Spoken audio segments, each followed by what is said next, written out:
ఏ అడ్డం అయినా స్నానం చేయకుండా మరి అమ్ముతుండే మన దగ్గర పూలు కొంటావు. మరి ముచ్చబోసి అమ్ముతున్నాడు, తువ్వను ఉంచి అమ్ముతున్నాడు పండ్లు. అవి దేవునికి పెట్టడం అవసరమా? నీ పిల్లలకు తినిపించడం అవసరమా? ఇది నేను అడుగుతున్నా. బాబా చెప్పిండు, ఏమని చెప్పే వరకు చెప్పిండు, కానీ పండ్లల్లో విషం కలుపుతున్నది. ఇక ఆయనకు సమయం లేక కొన్ని అట్లనే ఉంచిండు. అది మిగతాది నేను పూరించాలి కదా, నాకు ఇడిసెపెట్టిరు కొంచెం. అది ఉన్నాయన్నీ చెప్పేసి నాకు ఇడిసెపెట్టిరు కొన్ని, అది నేను చెప్పాలి కదా. మరి తువ్వను ఉంచింది కొంటా అంటే మీ కర్మ, మరి ఆరోగ్యం ఖరాబ్ చేసుకుంటా అంటే మీ కర్మ. కొంటారా? గట్టి నోరున్నోళ్ళు గట్టిగా పట్టి కొంటారా? కొంటారా? ఇది కావాలా? ఏమన్నాడు? సింగం శివంగి కావాలన్నాడు కదా. శ్రీవల్లి సినిమాలో శ్రీవల్లి కాక లగలగలగలగల చంద్రముఖి కాక శివంగి కావాలా. శివంగి అంటే ఎట్లనో చెప్తా.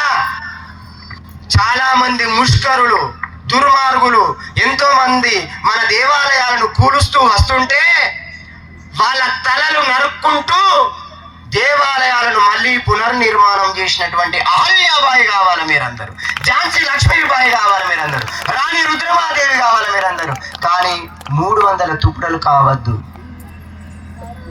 లవ్ జిహాద్ అని యువత బలి కావద్దు. ఎవరికి మోసపోవద్దు. కారణం ఎవరు అంటే మీరే. ఆమె స్కూల్కి పోయి వచ్చింది, అమ్మ అమ్మ అంటే అదే అంటారు కదేమో. ఏంటిది అది?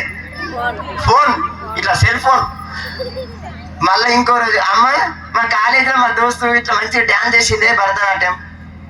ఆడ ఏమో సీరియల్ నడుస్తున్నాయి. మస్త్ అయింది, కూర్చో, మస్త్ అయింది. ఎవడు మాట్లాడాలా మీ పిల్లలతోటి ప్రేమగా? మీరు మాట్లాడుకుంటే ఎవరు మాట్లాడాలా? నువ్వు ప్రేమను వంచుతలే 2 లక్షల రూపాయల సాలరీ చేసే ఆమె మొన్ననే నిజామాబాద్లో ఏమైంది తెలుసా మేడం? ఆటోजी ऑफिस ला दिंचेसे मैडम कितना टाइम लगता? 1 घंटा. हम ठहरते मैडम, ठहरते. నేను ఆగుతా మేడం. ఎంత టైం అయితే? గంట. ఆగుతా మేడం. మేడం అంత గంటలు వచ్చేసింది. మేడం బయట, మేడం బయట మంచిగా కూర్చో మేడం. ఆటోలో కూర్చుండ పెట్టిండాడు. వాడు టోపీ పెట్టుకోక ఈమెకు టోపీ పెడుతున్నాడు. ఇక అర్థమైందా? మేడం మేడం అన్నాడు. తర్వాత ఎప్పుడు వచ్చినా ఆఫీస్కు నాకు ఫోన్ చేయి మేడం, నంబర్ తీసుకున్నాడు. వారం ఇక ఆమె పాపం వస్తూ పోతున్నది. 2 లక్షల సాలరీ, ఒక 5-6 కోట్ల ఆస్తి ఉండే, అమ్మ నాన్న లేరు. చివరికి ఆ మేడంకి ఏం చేసిండంటే లవ్ జిహాద్, అమ్మాయిని వలన వాడేసేసిండు. తర్వాత తిన్నవా, పన్నవా, కూర్చున్నవా, మంచిగా మాట్లాడే వరకంటే ఈమె పడిపోయింది. ఆహా, లాస్ట్కు ఆమె ఉన్న భూమి ఈయన పేరు మీద రాపించుకున్నాడు. ఇది నేను కథలు చెప్పలే, ఏదో పురాణం చెప్తాలే, ఇది నిజంగా జరిగిన సంఘటన చెప్తున్నా. కళ్ళు ఉండి చూడండి.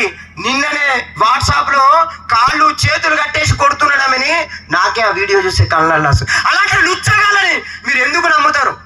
ఎందుకు మోసపోతారంటున్నా? ఎందుకు ముక్కలవుతారంటున్నా? ఇప్పటికైనా మేలుకోండి యువత, మేలుకొల్పండి. ఓ పెద్దలారా, మీ పిల్లలకు చెప్పండి, జాగ్రత్తగా వెళ్ళండి, వీర వనితలుగా రండి, ఎక్కడ భయపడకండి. నిన్ను ఎవడు మోసం చేసినా, ఎక్కడ నీకు టార్చర్ చేస్తున్నా, ఏది దొరికితే దాంతో అక్కడిని కొట్టి చంపు. నువ్వే నాకు ముఖ్యం, బాద్ మే దేఖేంగే. మీరు ముక్కలవడం కాదు నాకు, మీరే నాకు ముఖ్యం. మా ఆడపడుచులే నాకు ముఖ్యం, నా ధర్మమే నాకు ముఖ్యం, నా సనాతనమే నాకు ముఖ్యం.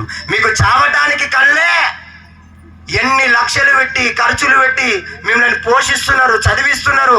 మీ తల్లిదండ్రుల భవిష్యత్తును, బంగారు కోరికలను నాశనం చేయొద్దని యువతను నేను కోరుతున్నా. ఈ రోజు యువత, మగవాళ్ళు ఆడవాళ్ళు డ్రగ్స్కు బలవుతున్నారు. అడ్డమైన సిగరెట్లు, అడ్డమైన తాగుడు, అడ్డమైన స్నేహము, అడ్డమైన గంజాయి, అడ్డమైన డ్రగ్స్ తాగి యువత అంతా ఖరాబ్ అవుతున్నారు.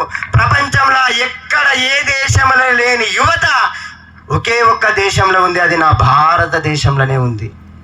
మరి అలాంటి యువత ఈరోజు మీరు ఏదనుకుంటే అది సాధించవచ్చు. కానీ ఇప్పుడు తప్పుదారి పడితే దేశం ఖరాబ్ అవుతుంది, నీ తల్లిదండ్రుల యొక్క ఆశ నిరాశగా అవుతుంది. కాబట్టి మీరందరూ మంచి గొప్ప స్థాయికి వెళ్ళండి, మంచి చదువులు చదవండి, కానీ బలి కాకండి. లవ్ జిహాద్ అని బలి కాకండి. ఇక అవా జిహాద్, వాడు నీకు 35 కొట్టేది 70 కొడితే పట్టమంటే అయితే కారు పొక్కలు పోయి పడ్డది, వీడు చచ్చిపోయాడు అంటే హిందువుల సంఖ్య ఎట్లా తగ్గించాలని ప్లాన్లు కుట్రలు నడుస్తున్నాయి. జాగ్రత్త సుమా, మీరు గాలి కొట్టించుకునే దగ్గర కూడా జాగ్రత్త, పనులు తీసుకునే దగ్గర కూడా జాగ్రత్త. రెండోది, మీకు మొన్ననే బాంబేలా పోలీసు వాళ్ళు పట్టుకున్నారు. 2 జ్యూసుల బిందెలు ఉన్నాయి. ఒక జ్యూస్ బిందె హిందువులకు, ఇంకో జ్యూస్ బిందె వారి మతస్థులకు. ఇక్కడ హిందువులకు పోసింది, పోలీసు వాళ్ళు పట్టుకుంటే అందులో ఏం తేలిందంటే డేంజర్ పాయిజన్ కలిపిర్రు. రోజు రోజు రోజు నెల రోజుల వరకల్లా వాడు చచ్చిపోతాడు. అట్లా 4,000 మంది అమ్మాయిల యొక్క గర్భసంచి ఖరాబ్ అయింది. 40,000 మంది మగవాళ్ళు పనికి రాకుండా అయిపోయారు. అంటే ఇప్పటికైనా కళ్ళు తెరు హిందువా, నువ్వు ఎవరి దగ్గర కొనాలి, ఎవరి దగ్గర తినాలి ఆలోచించు. ఇంకొకడు పొగేసుకుంటా వస్తున్నాడు, సీసీ కెమెరాల రికార్డ్ అయింది, పొగేసుకుంటూ ఒక షాప్లోకి వచ్చేసిండు. ఆ షాప్ అడ్డం ఇట్లా వడిపికిండు, ఆ గల్లల పైసలన్నీ తీసుకొని ఇటు వీకిండు. అర్థమైందా? అలా మత్తు కలిపిన అంటే ఎవడిని నమ్మకు, నువ్వు మోసపోకు. నీకు దానం చెయ్యాలని ఉందా, ఒకరోజు మంచిగా అన్నదానం చేయి, ఒక దేవాలయం దగ్గర అన్నదానం చేయి. లేదు రోడ్డు పంట ఏ గతి లేక రోడ్డు మీద కూర్చున్నారు, వాళ్ళకు పోయి ఇంత బట్టలో ఇయ్యు, ఒక అన్నదానము చేయు. కానీ ఎవడికి పడితే వాడికి దానం చేస్తాంటివంటే నీకే సున్నా టోపీ పెట్టేస్తాడు వాడు. అర్థమైందా? ఇక మన ధర్మాన్ని మనం ఏం ఆచరిద్దాం. ఒకసారి భారత్ మాతకి జై అనండి. భారత్ మాతాకి. అమ్మా ఇంతేనా మీ జోరు? ఇప్పటిదాకా ఝాన్సీ లక్ష్మీబాయి అన్నాం, ఆమె గుర్ర మీద చెంగుమని దుంకింది కత్తి పట్టుకొని. మరి మీరు గట్టిగా అనుకుంటే ఎట్లా? భారత్ మాతాకి, గో మాతాకి, హర్ హర్. వెనక వాళ్ళు ఒకసారి గట్టిగా అంటే నేను బంద్ చేస్తా 5 నిమిషాలలో, ఇప్పుడే 5 నిమిషాలు. భారత్ మాతాకి. అది కూడా మీ పర్మిషన్. 5 నిమిషాలు చెప్పుకుందామా? లేకుంటే సినిమా టాకీస్కి పోయి 12 అయితే ఏమన్నారు, అబ్బా అబ్బా అని అంటారు. ఈడనేమో అంటారా, అబ్బా నాడు అబ్బా నాడు ఇట్లా అంటారా? వింటారా? తింటారా? వింటారు, తింటారు. Very good. అయితే ఇప్పుడు కూడా సమయం అయింది. మరి ఒక 5 నిమిషాలు మన ధర్మం గురించి చెప్పుకుందాం. ముందుగా మన ఇంటి పైన కాషాయం జెండా ఉండాలా. First rule. మన ఇంటి పైన ఏముండాలా? ప్రతి ఇంటి పైన ఏముంటుంది? యాంటీన్ ఉంటుంది. టీవీ వచ్చింది, కానీ అది ఉంటే ఉండని. కానీ మన ఇంటి పైన ఏముండాలా? మీరు మర్చిపోవద్దు. మళ్ళా అది ఇంటికి పోయినాక అందరికి చెప్పాలా. నేను మళ్ళీ అడుగుతా మీకు ఎగ్జామ్, ఇక్కడ పరీక్ష ఉంటుంది. ఇంటి పైన ఏముండాలా?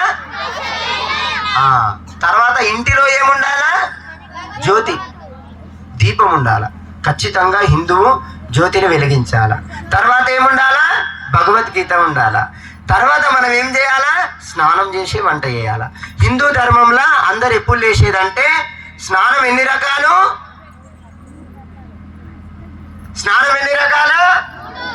కాదు, 4. ఎన్ని? దేవతల స్నానం, యోగుల స్నానం, మానవుల స్నానం, రాక్షసుల స్నానం.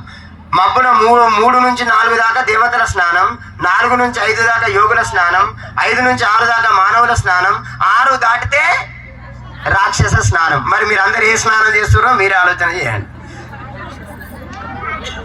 తర్వాత హిందూ ధర్మం అంటే వట్టి కాదు, చాలా గొప్పది. మబ్బున లేస్తే నీ ఆరోగ్యం బాగుంటది, ఋషుల ఆశీర్వాదం వస్తుంది, చాలా పవర్ఫుల్. సనాతన ధర్మం అంటే ఆషామాషి కాదు. మా ప్రపంచంలో ఇంతకు మించిన ధర్మం లేదు కదా.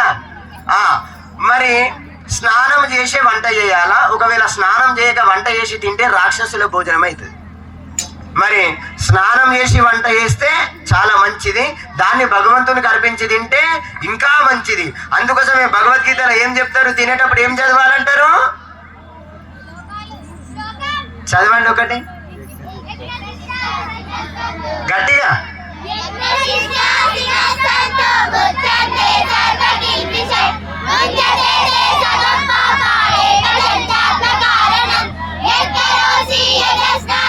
అందరు చప్పట్లు కొట్టండి.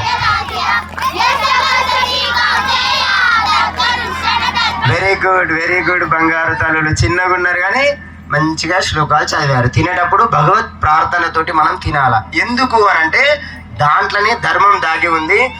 అద్భుతమైనటువంటి బ్రహ్మజ్ఞానం, ఆత్మజ్ఞానం, దైవశక్తి వస్తుంది వాళ్ళకు. తినేటప్పుడు నువ్వు ఏ భావనతోటి తింటే అవే గుణాలు వస్తాయి. వంట చేసేటప్పుడు ఏ భావన తిట్టుకుంటా వంట చేస్తే అవే గుణాలు వస్తాయి. మళ్ళీ మా ఆయన స్వామి మా దగ్గరికి వచ్చి ఒకళ్ళు అంటారు, స్వామి మా ఆయన అస్సలు వింటలేడు, మా ఆయన బాగా కొడతాడు, బాగా తిడతాడు. ఎందుకంటే నువ్వు తిట్టుకుంటే వంట చేస్తే నేను తిడతాడు. నువ్వు వంట చేసేటప్పుడు తిట్టద్దు, భగవంతుని స్మరణతో వంట చేస్తే తినే వాళ్ళకు కూడా దైవీ గుణాలు వస్తాయి, మంచి భావాలు వస్తాయి. తర్వాత ఏముండాలంటే మా దగ్గరికి మొన్ననే ఒక ఆమె గుట్ట మీదకి వచ్చింది, ఏడ్చుకుంటూ తన్నుమని వచ్చింది బాగా బాధతోటి. జర ప్రేమ ఉంటుంది కదా కొందరు, వచ్చి తన్నుమని కాళ్ళ మీద పడ్డది. నేను ఇట్లా చూస్తున్నా, బొట్టు లేదు ఏం లేదు, ఈమె ఏడ్చుకుంటూ వస్తుందంటే మొగుడికి ఇట్లా పోయిండేమో అయ్యో అనుకుంటా. నేను బాధపడితే ఏమైందమ్మా అంటే మా ఆయన గుద్దిండు అన్నది. అమ్మ సంతోషం ఇంకా పోలేడు అనుకున్నాను. అంటే మన ధర్మంలో బొట్టు లేకుంటే ఏమంటారు తెలుసు కదా. మరి అట్లా ఉండే కర్మ మనకి ఎందుకు, అడ్డమైన సంస్కృతులు సాంప్రదాయాలు ఎందుకు, మనం ఏం పెట్టుకోవాలా. నువ్వు శివాజీ మహారాజు దేశం కోసం సంభాజీ మహారాజ్ ప్రాణం ఇచ్చిర్రు, మీరు ప్రాణం ఇచ్చే అవసరం లేదు. మన ధర్మాన్ని మీరు ఆచరించి చూపిస్తే చాలు. మరి మనమంతా ఏం పెట్టుకోవాలా, ఆడవాళ్ళు మగవాళ్ళు ఖచ్చితంగా బొట్టు అనేది ఉండాలా, ఖచ్చితంగా గాజులు ఉండాలా. మీ ఆరోగ్యంకే. ఎవరికి గాజులు ఎక్కుంటే వాళ్ళకి ఏ రోగాలు ఉండవు, ఎవరికి గాజులు లేకుంటే వాళ్ళకు బాగా ప్రాబ్లమ్స్ వస్తాయి. అయితే మనం ఇక్కడ ఆక్యుప్రెషర్ జరుగుతుంది అన్నట్టు, రాపిడి జరుగుతుంది. ఆ గాజులు ఎవరికి ఉంటే వాళ్ళు ఆరోగ్యంగా ఉంటారు. ఎప్పుడైనా ఆడవాళ్ళకు హార్ట్ ప్రాబ్లం వచ్చింది తిన్నారా, గుండె జబ్బుతో చచ్చిపోయింది తిన్నారా, ఇంట్లో మొగోళ్ళే చనిపోయారు. ఎందుకో తెలుసా, వాళ్ళకు గాజులు లేవు. రెండోది మట్టెలు లేవు. ఆడవాళ్ళకు మట్టెలు ఉంటాయి కదా, ఆ మట్టెలు ఆరు గాజులు వీళ్ళకు ప్రాబ్లమ్స్ రానివ్వు, గుండె జబ్బులు రానివ్వు. చాలా మన యోగులు, ఋషులు, మేధావులు మరి అంత మంచి భాగ్యాన్ని మన మహాత్ములు మీరు ఇస్తే, మీరు ఒక గోటు ఒక వాచ్ అంటే చాలా దరిద్రం. అది దరిద్ర దేవత అంటారంట. మరి లక్ష్మీదేవి అంటే ఎవరు, లక్ష్మీదేవి అంటే ఎవరు, ఎట్లా ఉండాలా, లక్ష్మి లెక్క ఉండాలా. ఈ రోజు మీరు అందరు లక్ష్మీదేవి లెక్క కనిపిస్తారు. అందుకోసం నాకు చాలా ఆనందం ఉన్నది అని చెప్పింది. అదేవిధంగా ఇక చిన్న విషయం ఏంటంటే, స్వామి వివేకానంద అమెరికా పోయి మాట్లాడిండు, అంతా అయిపోయినాక ఒక ఆయన అడిగిండంట, మీ ఇండియా లోపల ఆడవాళ్ళు లేడీస్ షేక్ హ్యాండ్ ఇయ్యరు ఎందుకు, హలో ఇయ్యరు ఎందుకు అని అడిగిండంట. ఆ స్వామి వివేకానంద ఏమన్నాడంట, మీ దేశంలో మహారాణి ఉంది కదా, ఆ రాణి దగ్గరకు హలో ఇస్తారా అన్నాడంట. అమ్మో మేము రాణికి ఇయ్యం, మా చేతులు నరికేస్తారు అన్నాడంట. అరే భయ్, మీ దేశంలో ఒకే రాణి ఉంది, కానీ మా దేశంలో ప్రతి స్త్రీ మాకు మహారాణి అన్నాడంట. ఆలోచించండి ఎంత గొప్ప స్థానం.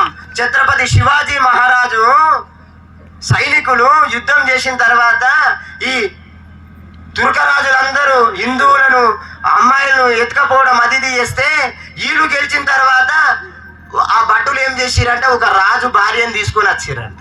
రాజా నీకు గిఫ్ట్ తెచ్చినామన్నారట. ఏందిరా బిడ్డ అంటే, ఆ రాజు భార్య రాణినే తీసుకొచ్చినామన్నారంట. అంటే అంత పని చేసిరా అని ఆమెను తీసుకొచ్చి ఆమెకు అన్ని మర్యాదలు చేసి ఆమెకు భోజనం పెట్టి సొంత చెల్లెకు ఎట్లా చేస్తారో అట్లా చేసి ఆమెని మళ్ళీ ఆమె రాజ్యానికి పంపించిండంట.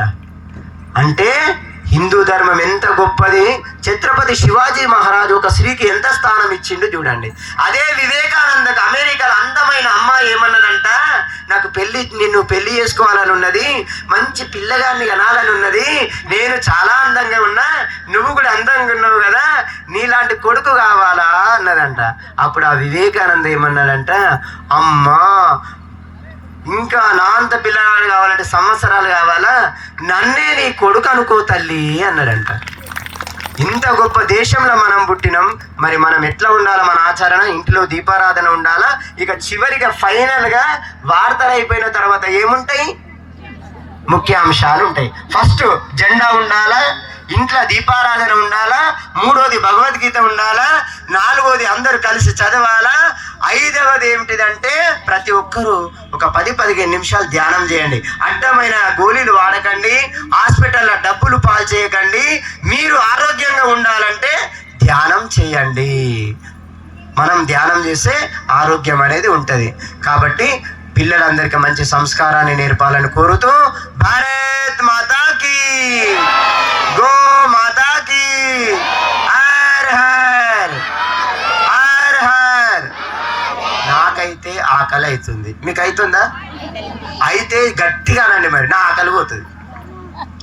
వెనక ముంగట ఒక్కసారి జోరుగానండి. కార్యకర్తలు వంట దగ్గరికి వెళ్ళండి, స్టార్ట్ చేసుకోండి భోజనాలు.